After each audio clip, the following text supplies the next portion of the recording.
O flautista Alexandre Braga iniciou seus estudos musicais no Conservatório de Varginha com a professora Leonilda Silva. Flautista, com mais de 20 anos de atuação em orquestras, é graduado pela UEM na classe de professor. Não, FMG, desculpa. É o FMG? Não, tá certo. Ela que é o FMG. Aqui está falhando, já alguns dedos assim. É o FMG, isso mesmo. Na classe do professor Arthur Andrés. Foi flautista da Orquestra Sinfônica de Minas Gerais e da Orquestra Ouro Preto. Toca na Orquestra Filarmônica de Minas Gerais desde sua fundação. E eu sou cadeira cativa. Atuou como solista frente a várias orquestras e lançou o seu CD, Alexandre Braga, Recital, em 2017.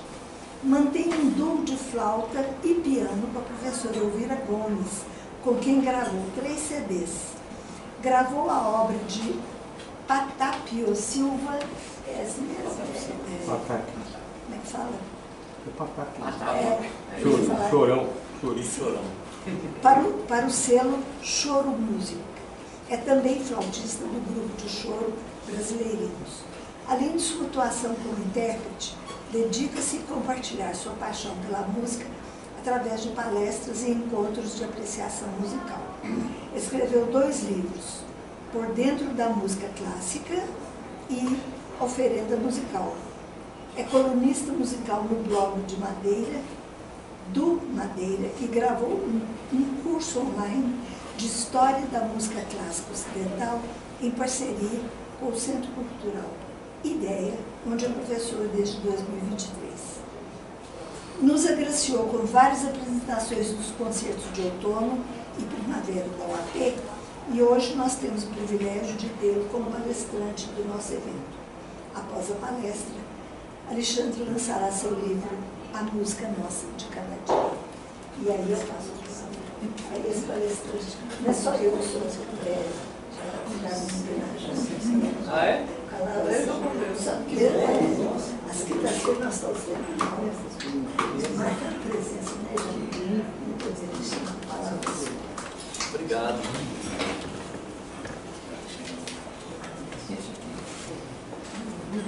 Então, gente, muito obrigado pela acolhida. Eu queria agradecer aqui a Alexandra, que fez o convite, né? Infelizmente hoje não pôde participar com a gente, mas ela foi tão simpática e eu valorizo tanto quem acolhe esses momentos, a gente poder conversar de música. É tão bom falar de música, né? Porque música, né, professor? Nossa, eu estou até arrepiado de estar aqui, né? Emocionado, professor brasileiro, que tem uma grande admiração muito grande, amizade muito grande. Recíproca verdade. E pois é. E a música é aquilo que emociona, né? Que toca na nossa alma. E é sobre um pouco disso que eu vim conversar aqui hoje com vocês, trazer um bate-papo mesmo da música e as nossas emoções, né? A música no nosso cotidiano, a música nos mostrando maneiras de se encantar com essa arte, maneiras de preencher esse vazio que tem dentro da gente como ser humano com a beleza da música. Então eu faço aqui um agradecimento muito especial a Alexandra pelo convite, a cada um de vocês que está aqui, para a gente ter essa conversa, essa troca. O volume da voz está bom? Não precisa de microfone não, né? Porque eu prefiro sem microfone. Então tá, vamos começar a nossa conversa. Eu gosto muito dessa frase do Kurt Pallen. Kurt Pallen foi um professor de música, um musicólogo, um estudioso, e que eu acho que essa frase ela contém um universo nela, né? Até por isso que eu trouxe esse desenho aqui, tipo, eu vou explicar um pouquinho dele. Primeiro ele tenta definir a música, conceituar a música. Então ele começa falando que é um fenômeno acústico para o prosaico. Um problema de melodia, harmonia e ritmo para o teórico. Já está entrando no campo da teoria, né? Problema de melodia, harmonia e ritmo. E o desdobrar de asas da alma. O despertar e a realização de todos os sonhos e anseios de quem verdadeiramente a ama. Então isso já envolve esse universo todo que está dentro da gente, que está dentro da nossa alma, de poder se apaixonar, poder se encantar com a música. E eu achei esse desenho ele bastante ilustrativo no seguinte sentido. o nosso ouvido, ele detecta as ondas sonoras. A música são ondas sonoras que se propagam através do ar. Nosso ouvido detecta, joga isso para o cérebro vai ter uma interpretação com a alma, que é aí que acontece essa magia. Né? A gente pensa, por exemplo, nós somos aqui 20 e poucas pessoas, se eu tocar uma música agora, cada pessoa vai ter uma reação emocional particular, porque cada um traz a sua bagagem, a sua vivência com a música e a sua comunicação com esses sons que acabou de ouvir. E eu garanto também que se eu tocar a mesma música daqui 10 minutos, eu vou tocar essa música de uma outra maneira. Então a música é essa arte viva, esse diálogo emocional com a gente, com a nossa alma, que está o tempo todo transformando. E o transformar, o que eu acho que é um grande benefício que a música traz na nossa vida, a gente como ser humano, a transformação que isso pode possibilitar dentro da gente, a transformação social também que a música pode fazer. E nesse desenho, essa imagem aqui é a imagem que simboliza a transformação que é a borboleta. A borboleta ela tem todo o processo de transformação da lagarta, do casulo, e que depois sai do casulo e vai, enfim, voar. Então tem esse símbolo da transformação, que é um símbolo que a música pode fazer com que a nossa alma voe. A música pode fazer com que a gente saia daquele momento do casulo, vamos pensar como uma concentração, um momento de reflexões, e que a gente, por ouvir determinada música, o contato com determinada música, leva a nossa alma também a voar. Né? Não raras vezes, eu acho que todos nós aqui temos experiências encantadoras com a música. Eu me lembro, isso eu falo um pouco no começo do livro, eu me lembro que uma vez, uma pessoa próxima virou para mim e falou assim: Alexandre, meu irmão morreu, né? Eu tenho uma ligação muito forte com ele, e eu saí muito triste do velório dele e passei em frente ao conservatório, ali na FMG, e estava tendo um recital de violino e piano. E eu subi ali, escutei aquele recital, e naquele momento aquela música foi tão transformadora para mim, me fez tão bem ouvir aquela música, que me causou um impacto muito forte. Por outro lado, conversando com outro amigo que não é músico, virou para mim e falou assim: Alexandre, meu casamento foi tudo tão bonito, mas chegou na hora da festa, que colocaram um slide projetando as fotos, né, de momentos marcantes, meu com a minha esposa, com as músicas que a gente mais gosta de fundo, eu chorei, eu não aguentei. Então, quer dizer, duas situações que mostram a música como um elemento muito marcante no nosso emocional.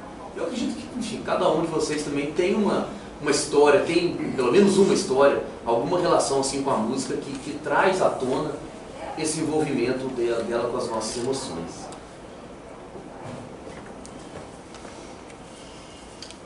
E isso me fez ter um dos pontos de partida do livro também, são algumas experiências que envolvem esse nosso arco da nossa existência. Recentemente tem tido alguns estudos de que o bebê, no feto, a partir da 15ª semana de formação, ele já escuta.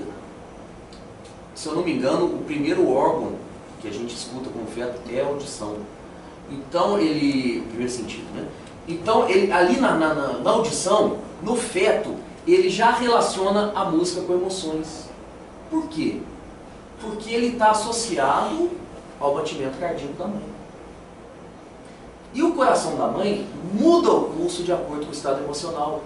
O nosso coração, nós como ser humano, a gente está alegre, o coração está eufórico, o coração bate rápido. A gente está um pouco mais triste, um pouco talvez contemplativo, ele bate mais lento. Isso é uma experiência humana nossa. Então o bebê, a formação nossa como indivíduo, já faz essa associação do emocional com o próprio batimento cardíaco, com o pulso, com o ritmo, que é um elemento estrutural da música. É o ritmo, talvez o primeiro instrumento musical que o ser humano produziu foi esse aqui. Andar, né? O próprio ritmo do coração. O ritmo, melodia, ritmo e harmonia, que eu falei antes, o ritmo é esse instrumento, esse elemento que dá a base, né? Que ele estrutura a música. Então a nossa formação humana lá no feto já faz essa relação, já tem esse entendimento de música, de ritmo com emoções. Pelo outro lado do arco, né, eu tive uma experiência, o meu pai, ele teve Alzheimer, e eu tive uma experiência que ele já estava bem afetado, e um dia eu flagrei ele no cantinho assim da sala, ele já estava bem comprometido com relação à fala, a vários movimentos, e eu vi ele lá no cantinho cantando uma música que ele gostava muito. Então aquilo foi muito, me mostrou esse impacto emocional tão forte que a música tem. E nós como indivíduos. Então essa constatação me levou a entender esse arco da nossa existência, né? da formação, a finitude, a música participando tão bem da nossa vida, desse nosso caminhar. Né? E aí eu lembrando do meu pai, vendo meu pai cantando, me veio à cabeça aquela frase da Adélia Prado: o que a memória ama, eterniza. Aquilo que a memória ama, fica eterno. Só que eu vi no caso ali, eu vi ele cantando uma música, então disso, eu tomei a liberdade de expandir um pouquinho essa frase da Adélia Prado: onde há música, há memória, onde há memória, há amor. Então ali aquele sentimento de amor que meu pai tinha com aquela música, que até eu trago uma leitura do texto, um dos textos do livro, em que o Rubem Alves, né, ele traz a ligação dele da música com a beleza na leitura dele de Platão, do Fedro, né, que a nossa alma, antes de chegar aqui nesse mundo, ela vislumbra todas as belezas e ela guarda aquelas belezas, elas ficam guardadas dentro da nossa alma, e quando a gente está aqui nesse mundo, se a gente vê alguma coisa que lembra daquela beleza que a gente viu, se a gente tem um encontro com alguma beleza que já está no fundo da nossa alma, aquilo aflora, né? Aquilo emociona. Então isso me fez lembrar dessa situação do meu pai ali, enfim, já com todas as limitações que a situação dele possibilitava naquele momento, fazer parte da vida dele, mas alguma coisa que estava, aquele amor que estava dentro dele, ele estava externando de alguma forma, e que isso era a música. Aí eu gosto de pensar nisso, né, de sentimentos, emoções, e que a música que ela comunga com essas nossas emoções. E eu fiquei pensando muito nessas duas palavras que são muito próximas, né? Sentimentos e emoções. E uma vez conversando com uma amiga, ela me chamou muita atenção para isso, que os sentimentos, eles são sensações físicas. A gente sente frio, a gente sente fome, a gente sente alguma coisa. A emoção, quando essas sensações elas estão conectadas com alguma memória afetiva, com alguma questão psicológica. Eu sinto o cheiro de alguma coisa e lembro da minha infância. Eu estava conversando com o Sérgio ali. Quando eu estudei aqui na FMG, formei em 2002, então tem muito tempo que eu não entro aqui, né? Lógico que eu vim aqui algumas vezes depois. Mas aqui, essa região aqui, que eu estudei na escola de música, né? Então, essa região que fazia muito tempo que eu não vinha. E quando eu passei aqui para chegar, eu fui lembrando dos lugares que eu passava, que eu ia ali no Bandejão, que eu vinha aqui no Banco do Brasil para abrir conta. Esse negócio todo dá uma alegria, né? Dá aquela nostalgia gostosa. Isso é uma emoção. Né? Isso foi despertado, isso teve uma comunicação com algum sentimento meu que despertou essa emoção em mim. Então realmente foi uma situação emocionante, né? Como o Sérgio me falou para ele também, quando vem aqui, né, Sérgio? A cachaçinha, né? É a cachaçinha. Então, quando eu me deparei com lugares, vocês já devem ter passado muito esse tipo de situação. A gente se depara com lugares que fazia muito tempo que a gente não via, a gente lembra, a gente se coloca novamente naquele lugar, naquela situação do nosso emocional. Parecia que eu estava passando de novo ali naquele lugar, do mesmo jeito que eu tive a impressão, as sensações de estar movimentando ali naquele momento, do mesmo jeito que estava 20, 25 anos atrás. E aí trago mais uma frase do Kurt Cobain, que é linda. Essa frase é linda, ela mostra esse mundo da música, né? Esse mundo das notas soltas, notas soadas. É o tempo todo a gente ouvindo música, né? O tempo todo tem música. E, enfim, passarinho que canta, carro que passa, né? O tempo todo tem sons. Né? O tempo todo tem sons. Não necessariamente música. de tudo quanto soa ao redor de nós, ou seja, esses sons todos que estão ao redor de nós, imperscrutavelmente, de milhões de modos, sem precisar pesquisar, sem precisar se atentar a isso, de milhões de formas, só uma pequena parte é que nos penetra a consciência, pelos ouvidos e pelo cérebro. Eu volto lá naquela primeira frase que eu trouxe. Uma parte ainda menor penetra o coração, onde pode despertar ecos. E essa parte pequenina, ao mundo inteiro. É aquela velha história, né? A gente está aí ouvindo sons, os sons fazem parte do nosso cotidiano, mas de repente vem aquele som que nos leva lá na infância, ou então nos lembra de alguém, ou então nos traz uma alegria muito grande. Um som que estava ali no meio de milhares de sons, mas é aquele som que penetrou no nosso coração, penetrou na nossa alma. Esse som, né, pode despertar ecos. E aí dos momentos que eu cito isso no livro, eu não sei se vocês conhecem uma composição do Pergolesi, que chama Stabat Mater, né? Stabat Mater é uma oração de Cristo Maria aos pés da cruz. Então tem o Stabat Mater do Pergolesi, que é lindo, maravilhoso.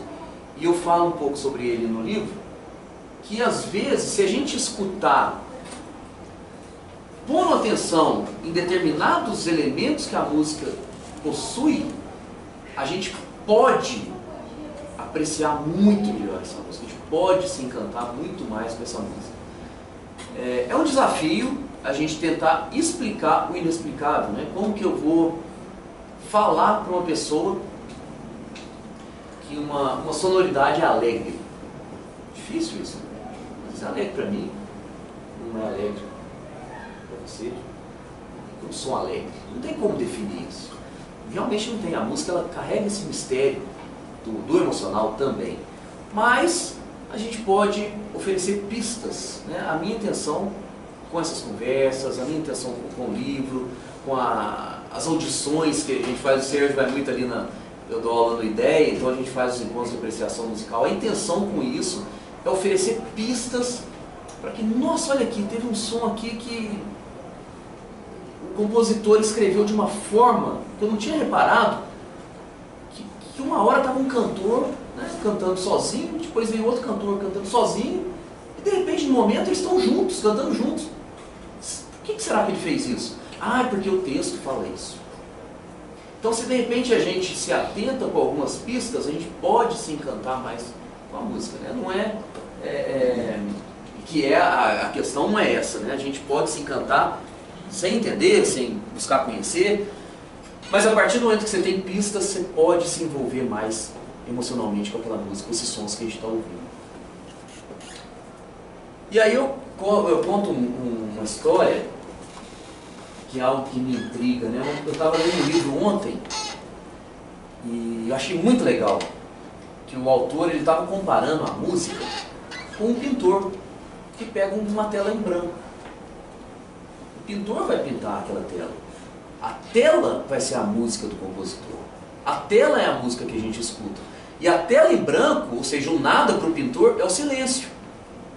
A música, ela surge do silêncio, ela percorre o caminho e ela acaba no silêncio. E esse percorre o caminho e acaba no silêncio sempre me intrigou. Sempre fiquei pensando, para onde que a música vai depois que ela acaba? Para onde que ela vai? Para quem escutou? No caso do meu pai, por exemplo, ela foi para um lugar lá muito, de muito valor para ele, quando ele estava cantando essa música. E o Benjamin Zander, que é um maestro e um entusiasta da música clássica, ele faz muitas palestras, ele tem um caso que ele conta que é muito bonito e que me chama muita atenção desse para onde a música vai. Ele conta que uma vez, ele costuma tocar o piano, né, nas palestras dele, que uma vez ele estava fazendo uma ação numa região de conflito na Irlanda, entre católicos e protestantes, e que estava com pessoas em situação de rua. E ele fez uma dinâmica, que ele juntou alguns jovens, falou, olha, agora eu vou tocar uma música, e eu quero que vocês pensem em alguém que não está aqui. E ele tocou o prelúdio número 4 do Chopin. Vamos escutar ele? Inclusive a gravação minha aqui para eu ouvir. A gente vai escutar a versão do flauta piano. E ele fez a dinâmica tocando essa música aqui.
Então ele tocou essa música, que é o Prelúdio número 4 de Chopin, e fez a dinâmica dele. No dia seguinte, diz ele, que veio um jovem para ele e falou: olha, professor, o senhor pediu para a gente pensar uma pessoa enquanto o senhor tocava aquela música, eu não conheço esse tipo de música, para mim é muito diferente, mas eu pensei no meu irmão, e o meu irmão morreu no ano passado, ele levou um tiro e morreu. E eu nunca consegui chorar a morte do meu irmão. E quando o senhor tocou essa música, eu pensei no meu irmão, eu consegui chorar a morte do meu irmão, e isso me fez muito bem. Então, olha o alcance que tem uma música. Olha as dimensões na nossa alma, no nosso mover. A alma é mover. No nosso... Esse tesouro guardado que a gente tem e que a música participa. Né? Então, nesse jovem, ela falou muito profundamente. Tem um outro caso também envolvendo Beethoven, que diz que o Beethoven teria chegado na casa de uma aluna dele, que ela tinha perdido o filho também, e que ele falou, e foi a primeira vez que ele visitou ela depois que ela perdeu o filho, falou: nós vamos nos comunicar agora através de sons. E ele começou a tocar o piano, e ela começou a chorar, e conseguiu chorar também a morte do filho. Então, assim, é lógico, a música ela está no nos nossos níveis, nos nossos modelos aí de emocionais. Né? Então, isso me chama muita atenção, esse para onde a música vai. E esse para onde a música vai me lembrou uma situação que eu vivi, que é esse desenho aí, que está no meu segundo livro. Ali é o teatro da minha cidade. Quem conhece Varginha aqui? Alguém conhece Varginha? Conhece Varginha? Vocês conhecem o Capitólio lá, o Teatro Capitólio? Então. Ali é o Teatro Capitólio, é maravilhoso lá o teatro. Tem esse lustre ali, lindo. E aqui foi um desenho, eu, né, tocando. E aqui uma moça, o teatro lotado e tal. Essa situação eu vivi com a orquestra, com a filarmônica que eu toco, em 2012. Nós fizemos um concerto lá, um domingo de manhã, e o teatro estava absolutamente lotado. E para mim já é muito emocionante tocar na minha cidade, um teatro que eu, enfim, passei ali infância, adolescência, tocando, me apresentando, no conservatório. E de uma maneira geral, eu sempre gosto, às vezes no concerto da orquestra, vocês vão no concerto da orquestra, de repente vocês me verem lá, às vezes na hora que eu não estou tocando, me vê, vocês vão ver que eu vou estar... Eu fico vendo muito o público. Que eu gosto muito de ver a reação do público com a música. É uma coisa que eu gosto de fazer, de realmente procurar ver a comunicação musical, como que está acontecendo. E nós tocamos uma peça do Tchaikovsky, nesse concerto, e eu me lembro que o teatro estava cheio, e eu olhei para o meu canto esquerdo, na plateia, tinha uma menina, uma jovem, ela devia ter uns 13, 14 anos, com o rosto banhado em lágrimas, mas chorando muito. E aquilo me impressionou muito. E a partir daquele momento, eu percebi que ela, muito provavelmente, ela teve um encontro com a beleza, através da música. Eu não conheço a menina. Será que ela, quando era adolescente, pode ter frequentado a aula de balé lá, dançado ali, com essa música, e por isso ela se emocionou? Será que essa música os pais dela escutavam e ela lembrou dos pais, se emocionou? Não sei, eu não conheço a menina. Mas o que me mostrou é que provavelmente ela teve um encontro ali com a beleza, com a música do Tchaikovsky.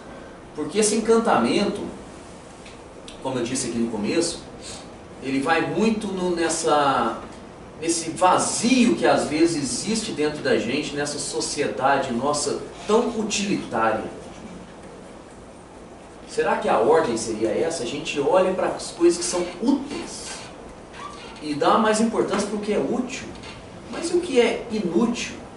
Qual que é a utilidade do amor? Qual que é a utilidade da fé? Qual que é a utilidade da contemplação? Qual que é a utilidade da beleza? Eles não têm uma utilidade aparente para o mundo, mas eles têm uma utilidade enorme para a nossa formação pessoal. Então, na verdade, as inutilidades do mundo elas se mostram mais úteis do que as verdadeiras utilidades. E ali eu entendi que esse vazio, alguma região dela foi tocada com essa música que a gente tocou, que foi um trecho do Quebra-Nozes do Tchaikovsky. Então foi uma situação realmente assim, bem emblemática do mundo. E aí eu estou falando muito da questão emocional. Vou fazer uma experiência aqui com a gente. Vou tocar uma música. Eu acho que vocês conhecem essa música. Todo mundo conhece essa música.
Vocês conhecem essa música? Está no CD. Tá no meu CD. Que música é essa? Qual? Arranjo Arranjuê? Aranjuez? Não, não era Aranjuez. Não era Aranjuez. Quem sabe que música é essa? Gravado com o Céu de Santo Amaro. Céu de Santo Amaro. Né? Pelo João Carlos. Isso, exatamente, Céu de Santo Amaro. Mas ela é do. É Do Vila, né? Do Vila? Vila. É do Vila? Não. Bar. Do Bar. É do Bar, né? Então tá, essa música, essa dinâmica que eu fiz, ela mostra algumas coisas aqui pra gente. Vou focar em duas vertentes dela. Primeira vertente que essa música mostra é que ela é do Bar. Ela foi composta em 1723 e recentemente o Flávio Venturini e o Caetano Veloso gravaram, né? O Flávio Venturini fez uma letra poética em cima dessa música chamada Céu de Santo Amaro. É no cravo, né? Parece que Isso. Então, o que acontece? Qual que é esse primeiro elemento? Uma música composta em 1723, até hoje, 300 anos depois, continua encantando a gente. E recebe uma letra poética, ou seja, ela é transformada. A música é transformada. Então a música, com essa borboleta que eu mostrei no começo, a música ela nos transforma, ela transforma a sociedade e ela mesma pode ser transformada. Isso é curioso, né? A música ela pode ter essas roupagens novas. Mas eu quero focar em uma outra vertente, que é a seguinte. Alguém ficou inquieto ouvindo essa música? O que vocês sentiram ouvindo ela? Paz. O que mais? Tranquilidade, paz. Ninguém ficou inquieto. Eu tive uma memória. Memória.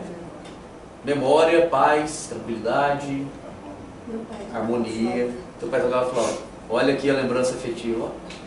Olha o pai dela tocava flauta. Eu fui num casamento, tocou essa música, Aham. com uns amigos meus, Isso. e eu fiquei muito emocionado, mas eu senti tristeza. Tristeza. Pode sentir tristeza também. Pode. Esses sons aqui podem suscitar tristeza, sim. Pode sim. Inclusive, até uma. Não sei se pode fazer pergunta agora. Pode, a gente está começando, claro. Uma dúvida que eu tenho é que eu já ouvi falar que os tons menores, eles são compostos. As Isso. músicas são compostas em tons menores, são tristes. Associada a tristeza. E essa é maior. Essa é maior? Essa é maior. Pois é, isso que eu queria saber. Essa é Porque maior. pra mim teve um efeito diferente. Eu não sei se é o momento que eu estava. Sim. Acho que é mais a própria melodia dela, né? Uma melodia mais de contemplação, vamos dizer assim. Então, o que eu quero trazer com isso? Ninguém sentiu inquietude, desespero, regozijo, brilho? Não. Então, o que eu quero trazer com isso? O primeiro nível para uma apreciação musical de uma obra de arte é o encantamento emocional. Esse é o primeiro nível. E esse nível, a gente pode ter sentido paz, pode ter sentido tristeza, mas eles estão se comunicando. Não teve uma alegria, um júbilo, não teve uma inquietude. Eles estão mais ou menos se comunicando. Então, o primeiro nível de aproximação, de admiração para uma obra de arte é através do encantamento. E isso já é válido por si só. Isso já é válido por si só. O que eu quero trazer aqui hoje é que sim, isso é válido por si só, isso é muito bom, isso é muito... Tá ótimo, o caminho é esse sim, eu acredito nisso também. Mas a gente pode caminhar por outros níveis, né? E o caminhar por outros níveis nos dão algumas pistas.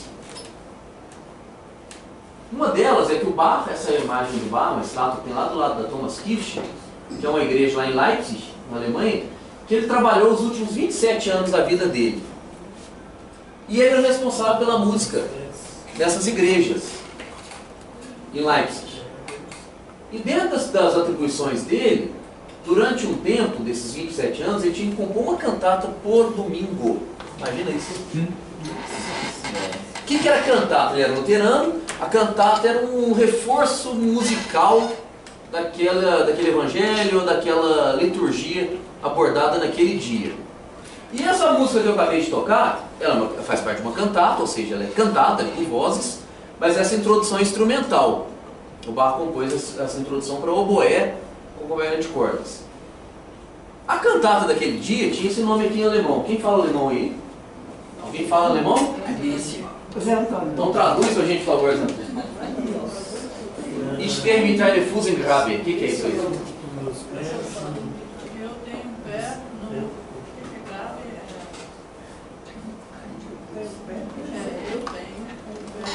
Eu estou em pé. Eu estou com o pé na cova. Pé na cova. Estou com o pé na cova.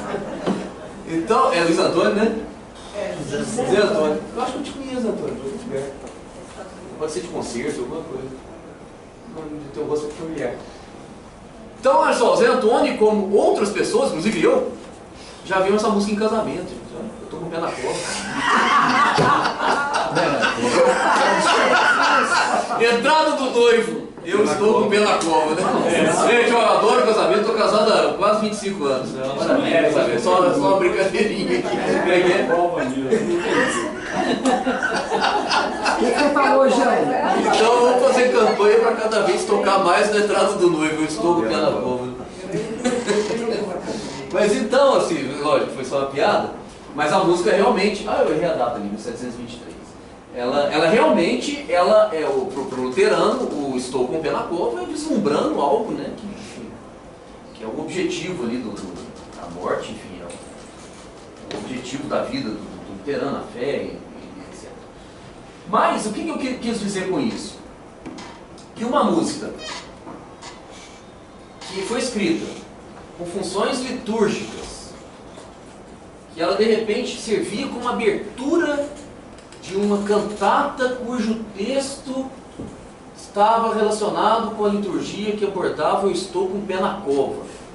Estou trazendo informações da música. Que essa mesma melodia, depois o Bach foi ao bar, que aí o Bach começou a tocar num bar, num café Zimmermann, e ele tocava com um grupo, um colega músico, e num desses concertos ele gostava de tocar os concertos de cravo que ele compunha. Então, num desses concertos, ele transcreve essa parte, essa melodia, para cravo. E a gente vê, às vezes, concerto para piano, concerto para cravo, em Fá menor, o pessoal toca isso como segundo movimento. Realmente, o Bach, ele escreveu, ou seja, a música já saiu da igreja e chegou no bar. Né? Então, aqui, ó, como a música vai se transformando. Mas o que eu estou querendo falar? Isso tudo anula aquele primeiro encantamento? Não. Por isso, o mais importante da nossa aproximação com uma obra de arte é esse encantamento emocional. Continuo acreditando nisso. Essas informações, elas vão preencher nosso baú de informação. Né? Aumentar nosso horizonte de sentido de conhecimento nunca é demais. Sempre é bom trazer conhecimento. Elas podem ajudar a apreciar melhor uma obra de arte? Podem. Nesse caso aqui, não tanto. Mas a gente vai ver um exemplo aqui que pode. Pelo menos, eu acredito que possa. Aqui é um quadro do Caravaggio, né? A Vocação de São Mateus. Vocês conhecem esse quadro? Alguém já viu esse quadro? Então, esse quadro é o seguinte: o Caravaggio é um pintor relacionado ao período barroco. E o barroco, na arte, ele quer causar um impacto emocional em quem tem contato com a arte. Ele surge mais ou menos como uma resposta contra-reformista, de causar um impacto emocional. Então isso tem na pintura, isso tem na música, isso tem na arquitetura.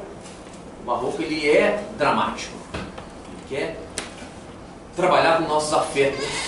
Ele se inspira na retórica de comover, encantar e ensinar.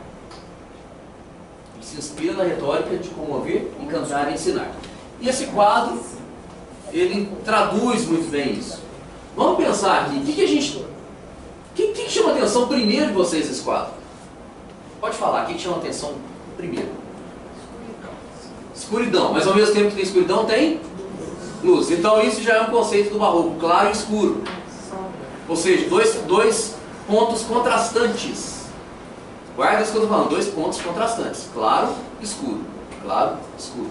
Então a gente vê aqui claro e a gente vê um escuro. A gente vê o claro, escuro. Claro e escuro. Tá. Outra coisa que chama atenção.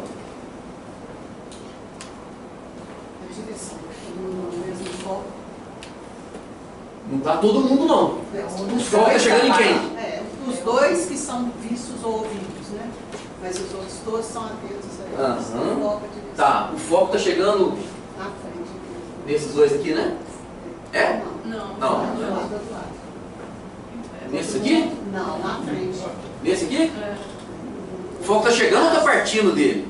Partindo. Partindo dele. Vocês percebem alguma diferença entre esses dois e esses 5? Os três sentados e os outros estão vindo da rua, né? Não, parece Por que está vindo da rua? Parece que tem uma calçada ali, a mesa está na calçada. Ele está na calçada? Não, ele está dentro de casa, está dentro de uma casa. O que vocês veem a diferença desses dois, desse grupo desses aqui com o grupo desses? Mais arrumadinho. Mais arrumadinho. Aí, ó, mais arrumadinho. Esse aqui tá mais arrumadinho, né?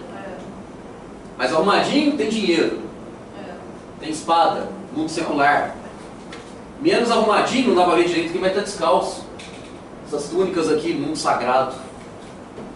Então aqui é Jesus e Pedro. E aqui é a luz chegando em Mateus, que era o cobrador de impostos, que vai ser convertido.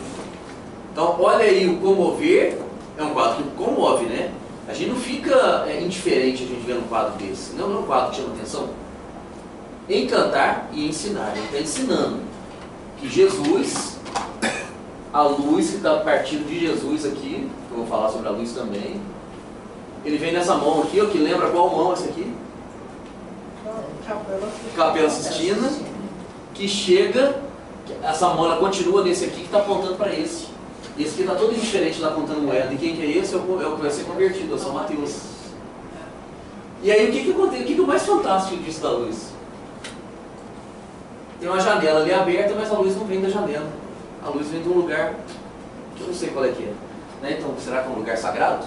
Será que é uma luz do sagrado? Então, olha o tanto de informações que tem nesse quadro, e que a gente pode também entender que assim como tem o claro e escuro, dois grupos contrastantes, nós também temos dois grupos contrastantes aqui. Pela vestimenta, pelo próprio gesto, né, a própria situação deles, com o secular, com o sagrado. Dois grupos contrastantes. E aí, tá, o que isso tem a ver com a música, né? Aí a gente escuta o moteto do Vivaldi, que é um compositor relacionado ao barroco. E aí eu vou ficar só nessa primeira parte, que é uma área que a gente vai cantar, que é o Longue mala, umbra terrores. A tradução é a seguinte: afastai males, sombras, terrores, destino amargo, destino injusto, guerras, pragas, iras, fúrias, armas, morte eterna. Esse texto, ele caberia nessa música?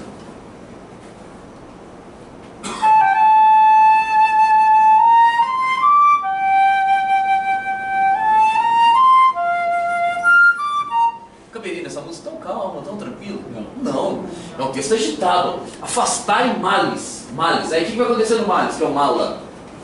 O cantor, ele vai colocar melismas. Vocês fazem canto coral aqui? Todo mundo faz canto coral. O que é o melisma? É quando você, o cantor, ele emite sons na mesma sílaba. Então, por exemplo, dó, minus. Né? Cantou várias melodias em cima de uma sílaba dó. Dó, por exemplo. Então, o mala ali vai ter um tanto de melisma. Por quê? Ele vai querer chamar a atenção com a palavra mala. Depois, o destino, o amargo, o amara. Esse amara também, vocês vão perceber que vai ter muito melisma. No guerra, na hora que fala no Bela Plague, da guerra e das pragas, vai ter um movimento musical ali que a gente vai ver uma coisa como se estivesse caminhando. Como se a música estivesse caminhando. E o eterna vai parecer eterno mesmo. A música vai parar, vai ficar o cantor ali fazendo tanto de melisma como se fosse uma coisa eterna. Mas vai ter um detalhe também nesse eterno. A gente vai escutar esse moteto prestando atenção no seguinte: a primeira frase ele repete 3 vezes. Vamos escutar primeiro a introdução instrumental, se ela é mais próxima dessa música do Bach que eu toquei, ou se é uma música próxima de afastar em males, sombras, terrores, destino amargo, destino injusto. Será que essa música vai nos trazer uma calma, uma quietude ou uma inquietude? Vamos escutar o que a orquestra toca.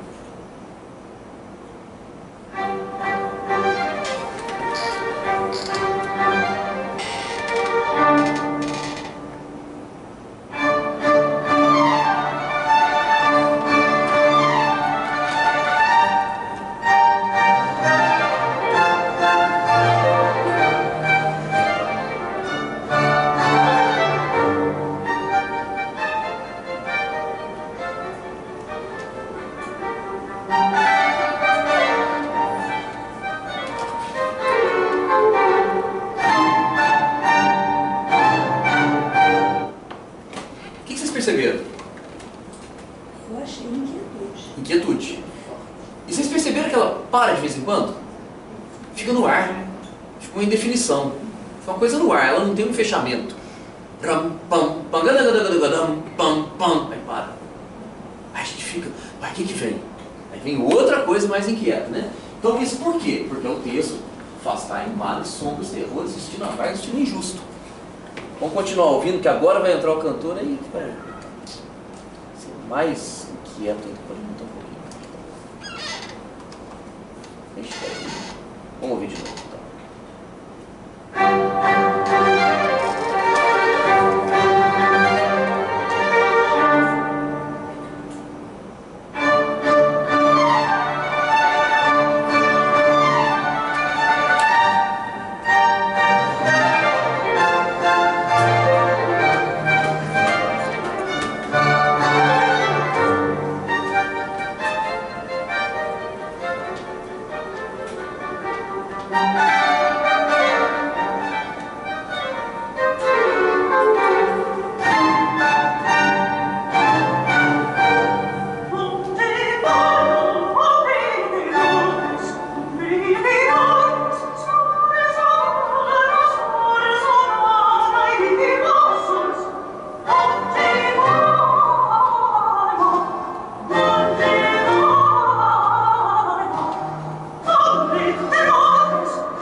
Isso era a teoria dos afetos. Os compositores escreviam técnicas baseadas na retórica.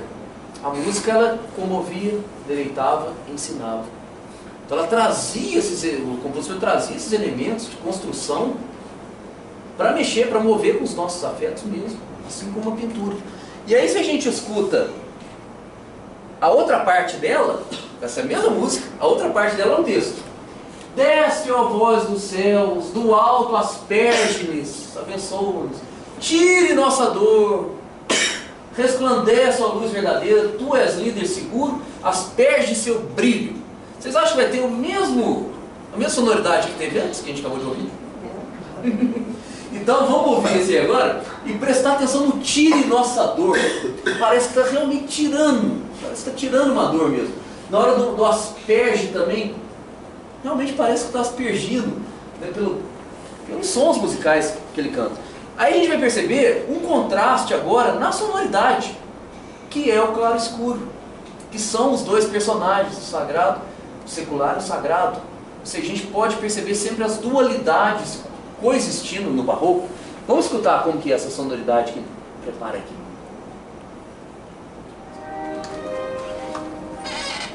mais piedosa, mais suplicante.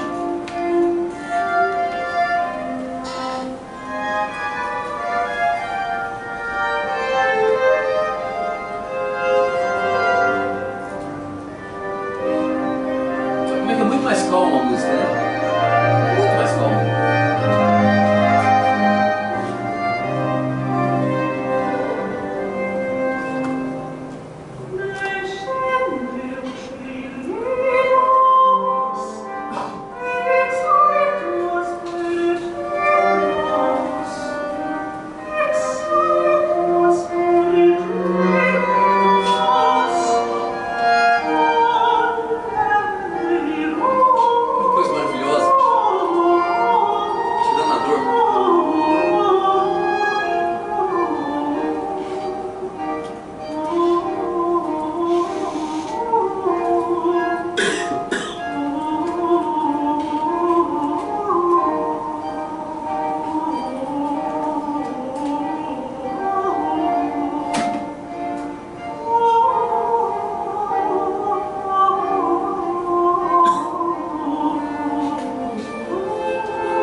Ou seja, não é uma música que traz uma calma depois daquela agitada anterior, que faz parte da mesma composição.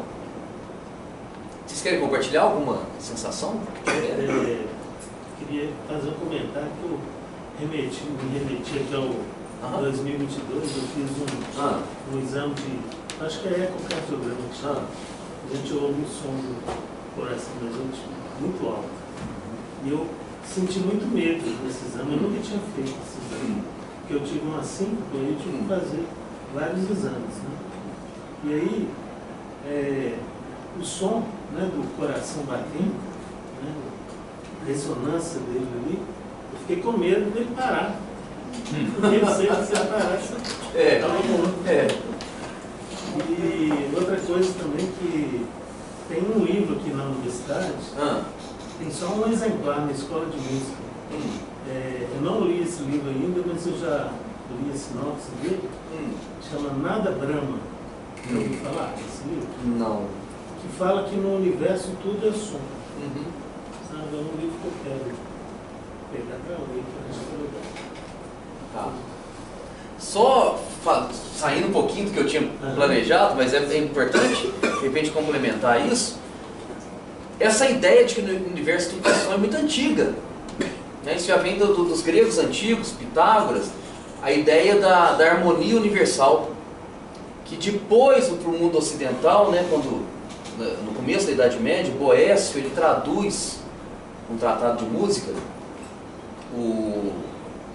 as três formas da música, né, da música se comunicar, que é a música do mundo, que é a relação sonora que tem no universo, a música humana, que é a relação sonora que a gente tem dentro da gente, dentro do homem, e a música instrumental, que é a música que a gente faz exteriormente, né? Então já tem esse Nada Brahma aí, já é algo que já é estudado há muito tempo, né? Já é pensado há muito tempo. Eu sei que eles usam música clássica para ordenha de vaca. Tem isso. Elas ficam tranquilas. E tem aquele efeito Mozart. Não sei se é comprovado cientificamente, enfim. Mas, voltando aqui no nossos afetos, isso era uma linguagem do período barroco. A teoria dos afetos, mover afetos, a retórica de comover, ensinar, deleitar. Deu para a gente perceber bem esses grupos contrastantes, né? Os próprios movimentos contrastantes. Quando você falou do cardiograma, a gente percebe ali na música, em muitos momentos, as cordas, o acompanhamento fica tam, tam, tam, tam, tam. Eles não deixam uma coisa parar, que até algo que eu ia falar antes, tem um momento aqui do Morte Eterna, que apesar de ficar o Morte Eterna, aquele negócio do eterno ali, o cantor fica eterno, brincando com a voz, mas fica o acompanhamento ali. Tam, tam, tam, tam. Quer dizer, é uma morte eterna, mas ao mesmo tempo tem algo nos ligando aqui, né? Então, esses códigos que compositores usam, que são as pistas que eu tinha falado antes, que são músicas muito bonitas, né? A melodia dela é muito bonita. A gente pode ouvir isso e se encantar com essa música de primeira vista, primeira audição, sem problema, é ótimo a gente se encantar. Mas de repente, tentando entender alguma coisa ali, algum segredinho que a música traz escondido, isso pode abrir nosso horizonte de apreciação dessa obra. E aí eu sempre me pergunto, né? Até quando se emocionar com a música? Vocês conseguem fazer uma leitura desse desenho? Vocês conseguem fazer uma leitura? A gente está vendo Davi, Botticelli, Botticelli, sim, o Nascimento de Vênus e a Primavera. O que tem aqui? Então aqui o Davi, o Botticelli. De Florença. Então nós estamos em Florença aí. Tá? O Uffizi lá, onde tem os Botticelli, o Davi, a igreja de Santa Croce lá. Aquela é uma estátua, se eu não me engano, é o Médici. Se eu não me engano, é o Médici que tem nessa estátua. Está lá em Florença também. Então a gente está em Florença. E esse rapaz aí na frente? O que está acontecendo com ele? Está louco com tanta informação? Vamos trocar essa. É isso mesmo. Mas vamos trocar a palavra de informação. Pressão. Oi? Pressão. Pressão não. Ele tá louco, ele tá louco. Você não é Napoleão? Não, não é Napoleão não. Você parece Napoleão mesmo, parece. Parece mesmo. Casaco e baixinho. Casaco e baixinho. Emoção, quem falou emoção? Eu falei. Emoção, isso.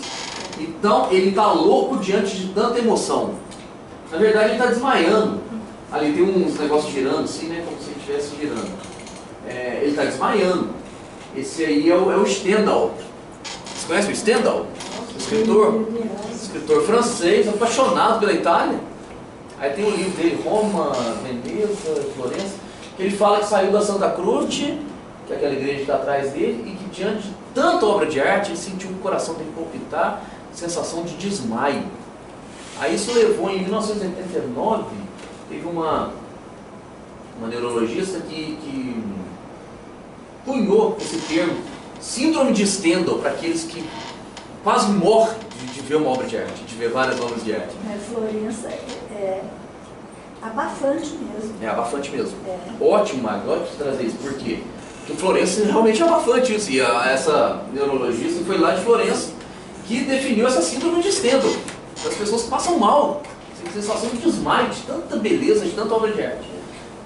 Mas isso me mostra os contrastes também. Porque quando eu fui em Florença, eu tive uma experiência muito contrastante. Ao mesmo tempo que aquela efervescência de obra de arte, de pessoas, né? Muita gente também. Teve um dia que eu saí lá no centro e fui andando ali naquelas ruínas e tal, e eu vi uma igrejinha super antiga. Igrejinha antiquíssima. Aí entrei naquela igreja e estava uma paz lá dentro, estava uma coisa maravilhosa. Quer dizer, olha o contraste, né? Em Florença, essa efervescência de tudo. De repente eu encontrei um cantinho ali que tinha uma paz.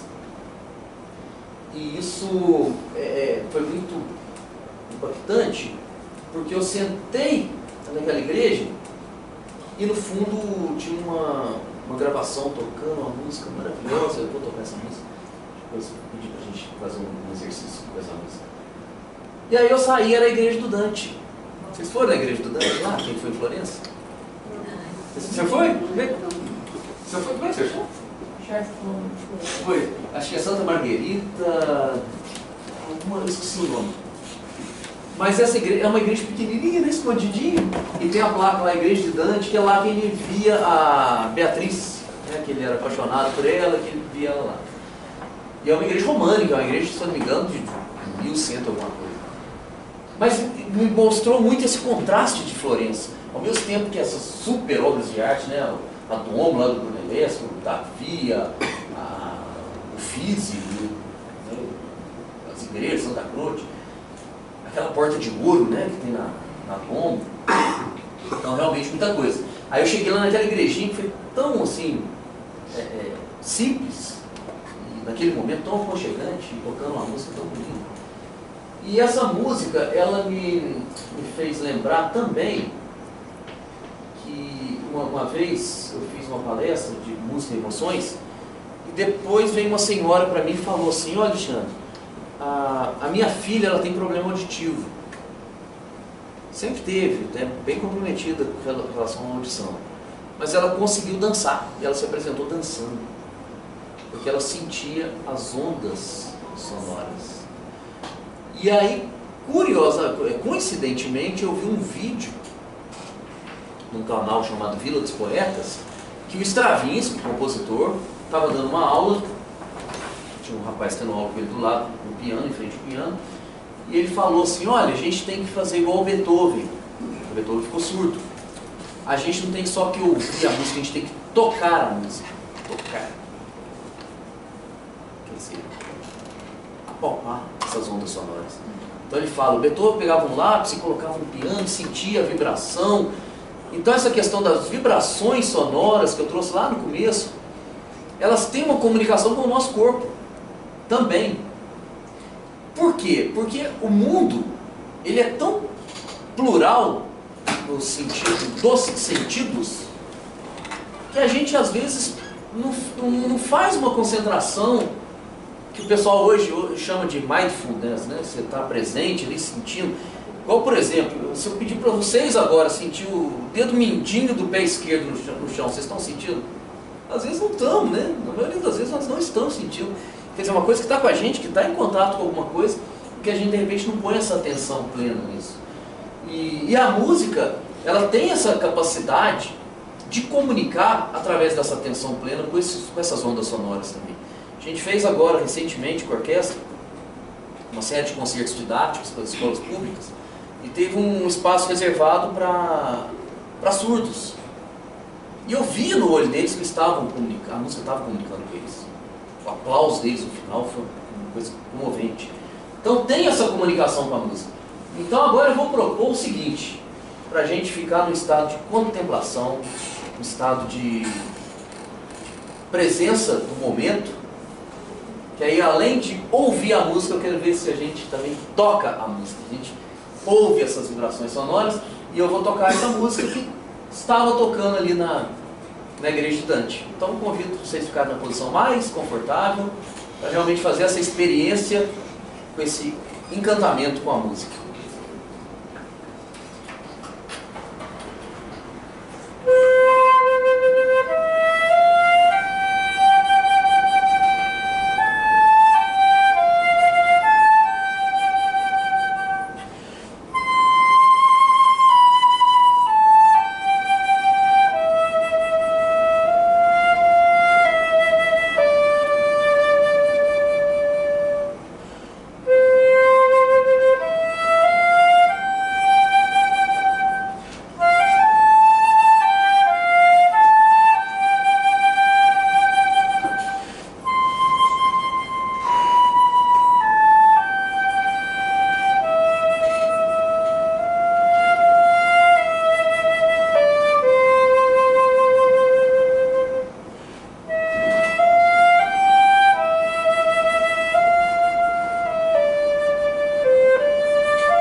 Foi essa música que eu estava tocando no fundo. É uma música tema do filme Irmão Sol, Irmã Lua. Vocês assistiram? É sobre São Francisco de Assis. É muito bonita essa música. Quem é o compositor? Ele chama Riz Orlandi. Um compositor de trilha sonora. É? É um filme italiano, né? Vocês assistiram esse filme? Esse filme maravilhoso. Bonito, né? Então a música... São Francisco, Irmão Sol, Irmã Lua. Fratello Sole, Sorella Luna. Mas isso eu quis trazer porque foi um momento ali daquela agitação toda. E eu cheguei na igreja e tinha um órgão tocando, uma gravação, mas era um órgão tão bonito. E aí me trouxe essa comunicação da música com as ondas sonoras, essas vibrações sonoras. E aqui a capa do livro. Quem quiser depois conhecer, enfim. Inclusive, fazer uma promoçãozinha aqui. Vocês ainda escutam CD? Quem escuta CD ainda? Aqui. Então, olha só, os 10 primeiros livros que vocês adquirirem vão ganhar um CD de brinde. Tem que te dar um, viu, Mário? Sérgio já tem, né, Sérgio? Pode passar na pessoa. Sérgio já tem. Então tá, então porque eu só trouxe 10 CDs, então fica os 10 livros. Então aqui, ó, a capa do livro é essa aqui. Vocês conhecem esse quadro? Sim. Que quadro que é esse? Ele chama Viajante sobre o Mar de Névoa, do Caspar Friedrich. Isso, que é um pintor romântico alemão.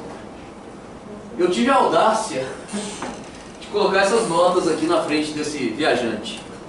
Que as notas que são aquelas ali, ó, vocês reconhecem? Professora, reconhece ali? Não está dando para enxergar direito, então eu vou tocar aqui. Sol. Não preciso tocar mais nada. São essas notas que eu coloquei na frente dele. Por quê? Esse quadro, ele supõe que é um viajante sobre o mar de névoa. Então, a gente não vê o rosto dele. A gente não sabe como que está a reação emocional dele. Ele pode estar com medo da natureza, ele pode estar encantado com a natureza. Aí eu faço É Varginha ali, exatamente. Então ele pode estar impressionado, ele pode estar com medo, ele pode estar alegre, ele pode estar encantado, a gente não vê o rosto dele. Fica a sugestão, para a gente interpretar como quiser. Então, da mesma maneira como o viajante pode ficar encantado com a natureza, com a força da natureza, ele também pode se encantar com a força da música. Por isso que eu coloquei essa quinta sinfonia, que é tão emblemática, né? E se a gente perceber, aqui é o alto de uma montanha. Tem interpretações que sugerem que isso pode significar nós mesmos subindo a montanha dos nossos desafios internos, das nossas dificuldades, das nossas lutas, e chegando, estando pleno lá em cima, estando afastado do mundo. Então essa capa, ela sugere esse encantar com a música ou admirar a música. E a frase que eu abro, a citação inicial do livro, está aqui, primeira página, é essa frase do Roland Candé, que foi um musicólogo também. Ela resume muito essa conversa que a gente teve hoje. Desde há milênios que a música tem acompanhado os acontecimentos felizes e infelizes, do nascimento até a morte. Aquele arco que eu trouxe. Adormece as crianças, glorifica a Deus, consola, dá segurança, inquieta, encoraja, né? Sempre as batalhas, né? O pessoal tocava música nas batalhas. A música encerra os segredos da alma. Quer dizer, ela acompanha os nossos segredos da nossa alma humana. E um outro detalhe que tem ali na pintura, que aí o Friedrich, que é o autor desse quadro, pintor desse quadro, ele diz uma frase bem romântica, né? Bem do período romantismo. O pintor não deve pintar apenas o que vê diante de si, mas também o que vê dentro de si. Isso a gente estende também para a música. E isso em vários graus aí, nós escutamos hoje algumas músicas que transmitiram um pouco disso. E só para terminar a explicação dessa capa, vocês já viram como que a névoa é bonita? Em Belo Horizonte não tem muita névoa, né? Talvez lá na Pampulha tem, né, professor? Tem muita névoa, né, na Pampulha? Lá, aqui, ó. Ah, por aqui, exatamente. Lá em Varginha tem muita névoa, é maravilhoso. Névoa é uma coisa linda. Mas a névoa, o que acontece? A névoa é um negócio bonito, né? Olha lá, o Cristo Redentor e tal, etc. Mas o que acontece com a névoa? Ela pode esconder detalhes maravilhosos que estão ali, estiveram sempre ali, mas que por causa da névoa a gente não consegue ver. Não é verdade? Olha, vamos imaginar que essa árvore aqui é a coisa mais bonita do mundo, que essa árvore ali. Imaginar que essa árvore é a árvore mais bonita que existe no planeta, né? Ali. Vamos ver a árvore. Aí quando a gente tira a névoa, a gente consegue ver a árvore. Então a minha sugestão com o livro é essa: tirar as névoas da música. Ou seja, limpar as névoas para que o nosso ouvido possa escutar, assim como a gente fez aquela dinâmica com o Vivaldi, que de repente, escutando algum elemento, escutando algum detalhe ou outro, que a gente possa ver melhor essa paisagem e ver melhor alguns elementos tão bonitos que tiverem nela, por causa da névoa, que também é maravilhosa, a gente não conseguiu ver. E a partir do momento que ela dissipa, a gente consegue ver. Só faltou uma coisa agora. O ET de Varginha. O ET de Varginha. Está aqui. Deve fazer palestra. Deve fazer palestra, exatamente. Então, gente, isso é o que eu tinha para trazer, para a gente conversar sobre música. Que, enfim, como diz um educador musical que eu aprecio muito, um espanhol, a música eu escolhi ela como minha mais bonita companheira de viagem, né? Então é uma alegria muito grande poder conversar sobre música, a gente compartilhar do gosto da música, que isso são obras, essas obras são tesouros que estão aí para a nossa disposição e que basta a gente escutar, né? Inclusive o livro é um livro para se ler escutando. Eu dou várias sugestões de audição ali, para parar e vai no YouTube ou vai em alguma outra plataforma que for possível de escutar. e escutar essas músicas. Alguém quer comentar alguma coisa? Eu quero te dizer o seguinte, quando meu pai achou uma música maravilhosa, uma coisa que eu ele ouve música o dia inteiro. Ele liga, ouve música, toca, ouve, conversa, ela fala assim, Alexandre Braga. Ele toca isso, ele sabe isso. Você é um santo lá, tem hora que eu não é toda hora você é Alexandre Braga. Hoje ele está muito morando, vim pra cá, cara, tem que chegar 15 minutos antes de começar, você é um santo lá. O que é isso?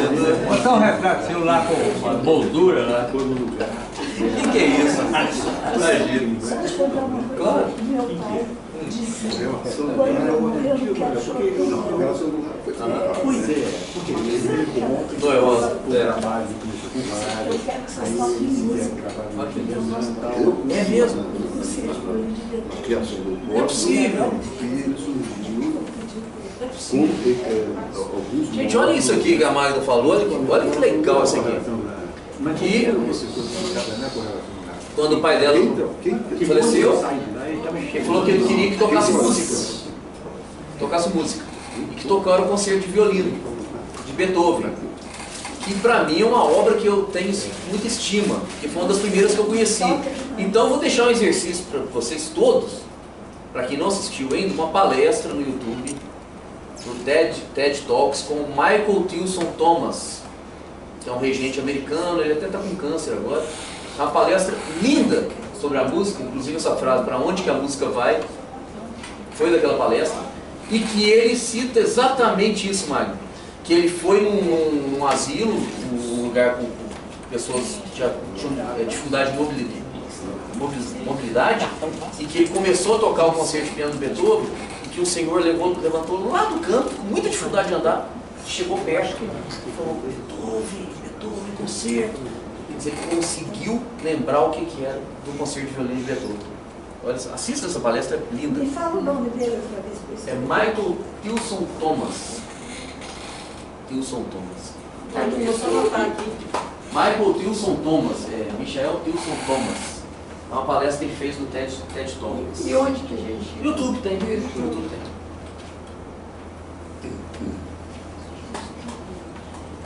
A sua fala inicial me remeteu a uma experiência da semana passada.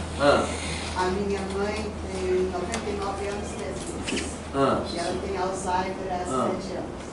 E ela, nessas últimas semanas, ela tem tido um velhinho que ela não tinha apresentado.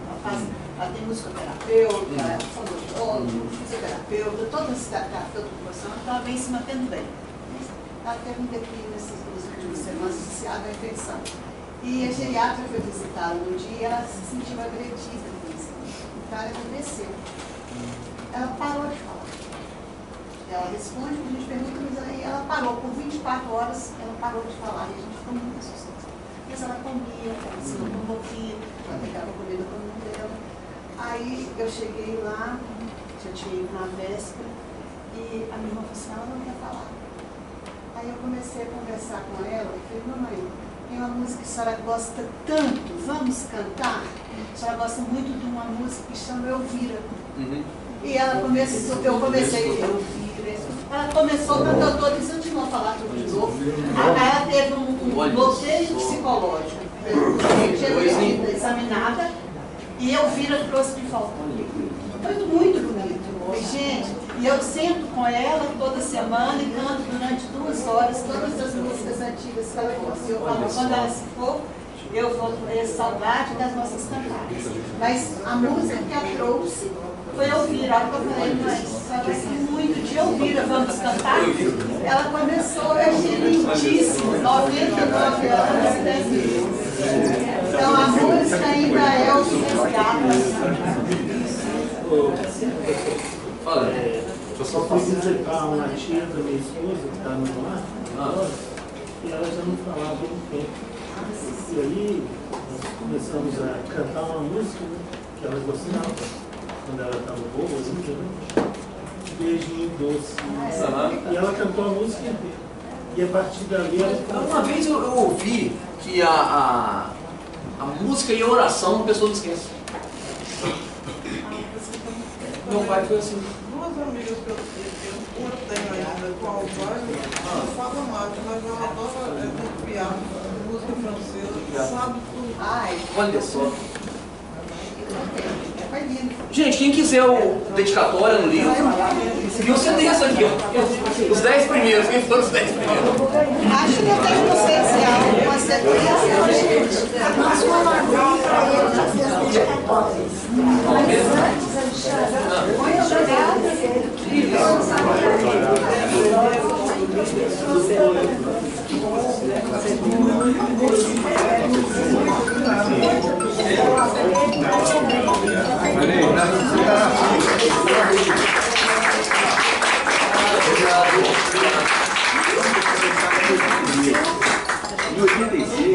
Ah, que beleza!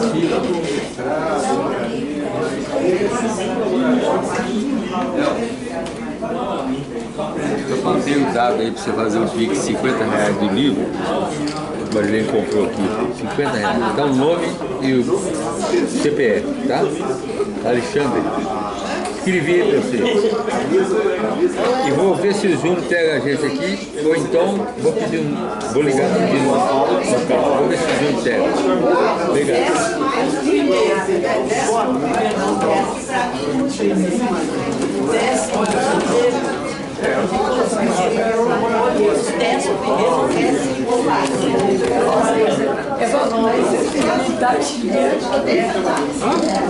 Vamos pegar de jeito. É,